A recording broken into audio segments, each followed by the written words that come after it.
কোনো রকম ঝামেলা ছাড়াই চিকেন রোল বানানোর সহজ রেসিপি নিয়ে হাজির হলাম।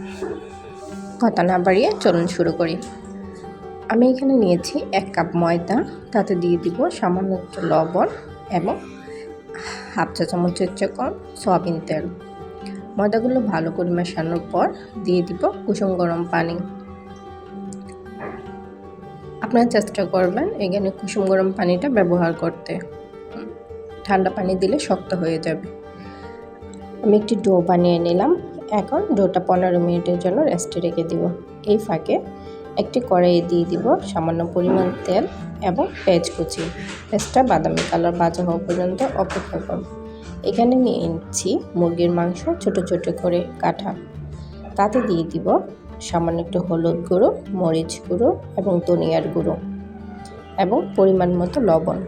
আমি এখানে সয়া সস ব্যবহার করব, এই জন্য লবণটা কম দেওয়ার চেষ্টা করবেন। সামান্য একটু আদা বাটা ও রসুন বাটা। এখন দিয়ে দিব 1 চামচের মতো সয়া সস এবং টমেটো সস দিয়ে ভালো করে নাড়াচাড়া করে নিব। এখন দিয়ে দিব গরম মশলার গুঁড়ো।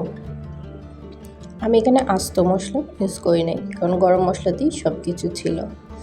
এখন দিয়ে দিব মাংসটা সেদ্ধ হওয়ার জন্য সামান্য পানি। কারণ মাংস সেদ্ধ হওয়া পর্যন্ত অপেক্ষা করব। আমার চ্যানেলটি যারা সাবস্ক্রাইব করেনি প্লিজ সাবস্ক্রাইব করে নিন। 15 মিনিটের জন্য একটু ঢাকনা দিয়ে দিব, কম জালে রান্না করব। ময়দার ডোটা দিয়ে আমি ছোটো ছোটো করে রুটি বানিয়ে নিয়েছি। এখন রুটির মধ্যে দিয়ে দিব আগে থেকে করে রাখা মাংসের পোরটা।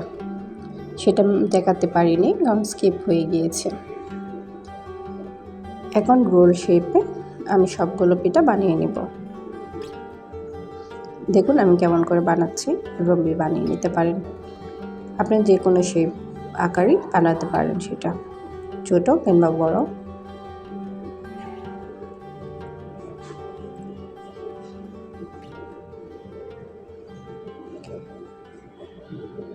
এভাবেই আমি সবগুলা রোল বানিয়ে নিয়েছি। এখন একটি কড়াই নিয়ে নিব, তাতে দিয়ে দিব পরিমাণ মতো সয়াবিন তেল। তেলটা গরম হয়ে আসলে সবগুলো রোল আমি দিয়ে দিব।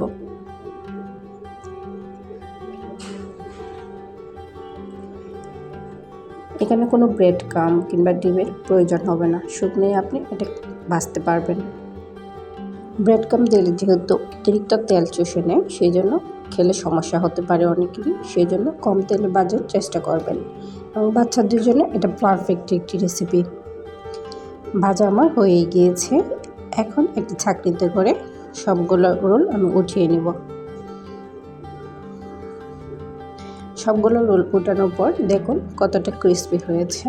ভিডিওটি কেমন লেগেছে অবশ্যই কমেন্ট করে জানাবেন। আল্লাহ হাফেজ।